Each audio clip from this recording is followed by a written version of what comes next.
Why is it important for playwrights to make and stick to a budget? It is so important. So let's start with the budget is really the financial foundation for you to do more with your finances.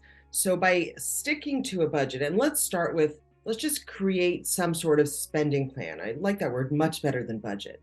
So this could be maybe just looking at where your money's going. This could be just making a few changes, or this could be say, let me really create a different spending plan. But the idea is that we want to start looking at your money, being in charge of your money as something that is a regular habit that you do on a consistent basis. Start moving that money muscle. And by creating that financial foundation of a budget, and by the way, we're going to give you so many different budgets today because not every budget fits every person, but by just doing something with your budget, it can lead to saving more, saving for vacation, saving for a down payment, saving for retirement, saving so you can take time off and write that great American screenplay, or also just really save for those leaner times so you can sleep better at night.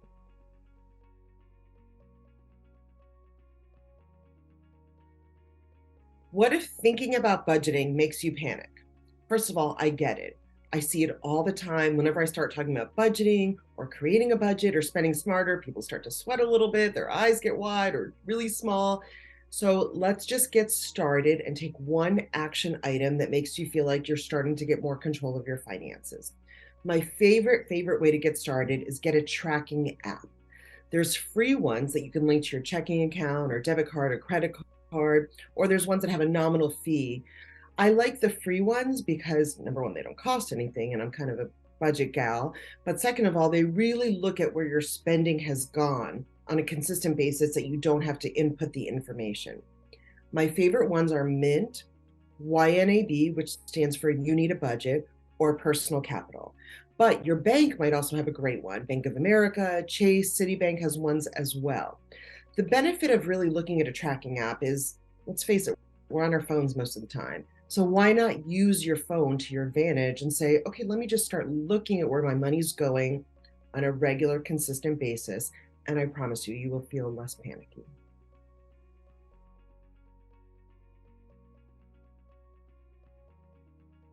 How do you make a budget?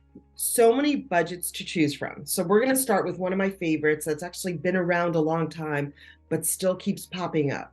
It's the 50, 30, 20. And to be honest, the first time I heard about it was from Elizabeth Warren in one of her earlier books. So 50 is 50% of your income. And I know you're thinking, wait, I have variable income. So let's at least come up with an average amount of income for the last 6 months or a year.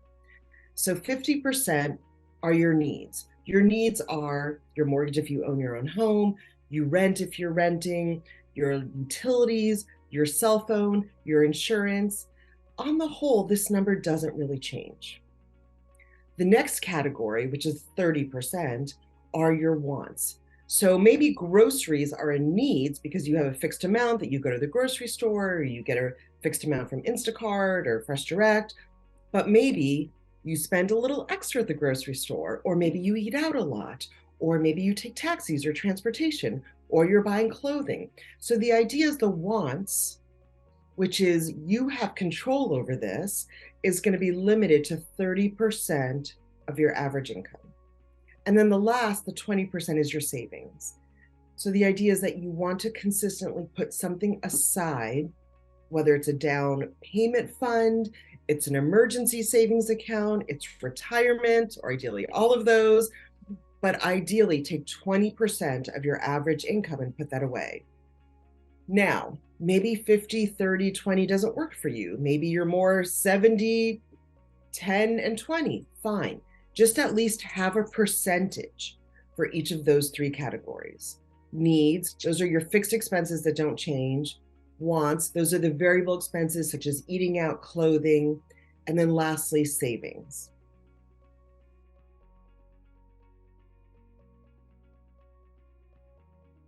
Is it still possible to budget if you have variable income or income from varying sources? Absolutely. I've seen this over and over. And in fact, many of my freelance clients, my artist clients, have income from multiple sources. So it's very common. So again, what you want to do is really look at what you earned for the last 6 months or the last year, at least. So you have an average monthly number that you've earned on an average basis. I know I said average there twice, but the idea is that if you look and say, okay, for the last 6 months, I earned an average of $3,000 a month, or $5,000 a month, or $10,000 a month. That's a base number, and you can create your budget from that average number. Now, you might have some months where your income is less than your expenses. But if you're looking at that average number and working on it, you've hopefully created an emergency account to be prepared for that.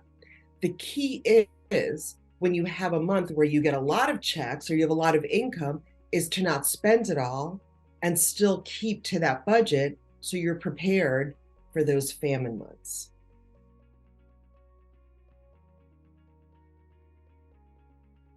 So first, I wish I had a nickel, a dollar for every one of my playwright, screenwrite, artist, freelance clients that say, I can't save because I have variable income. So let's just get that myth out of there.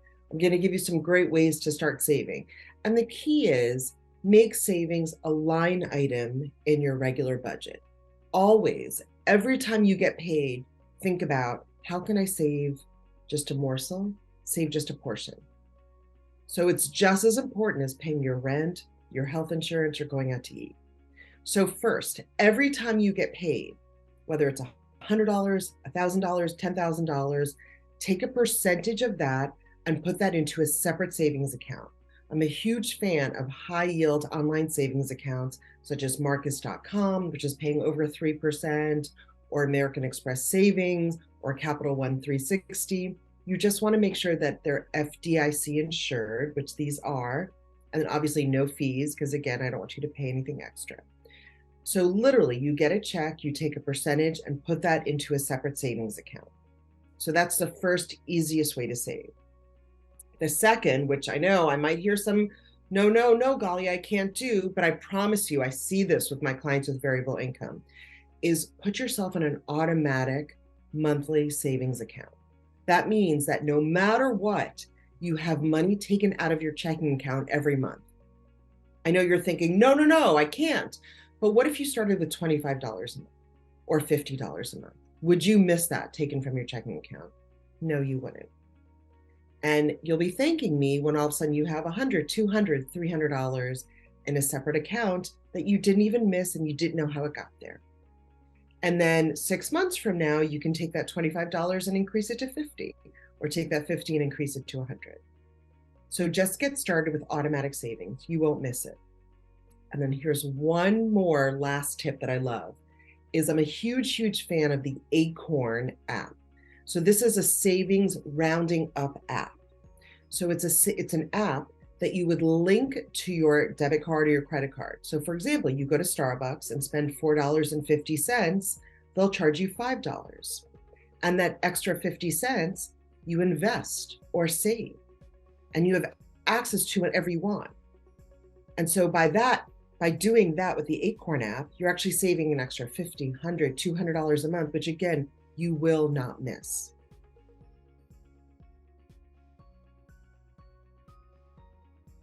So again, you can control your fixed expenses by having a fixed amount, saying that this is what I'm spending every month. But the part that really can make a difference is saying, let me come up with a weekly or monthly amount for my variable expenses, such as eating out, clothing, vacations, entertainment. So if you can ideally say, I like to call it my feast or famine amounts. So the first is when I don't have a lot of projects or I don't have a lot of income coming in, but I still want a weekly amount to live on for going out for a glass of wine or doing something that feels good to you. Come up with that weekly or monthly amount that says, this is for my variable or my wants. And again, believe it or not, my clients that get into trouble are the ones that when money is coming in and they feel like, wow, I have a lot more money. Then you should also have the other amount, the feast amount. So still have a set amount that you are going to live on either a weekly or monthly basis for those variable or want expenses.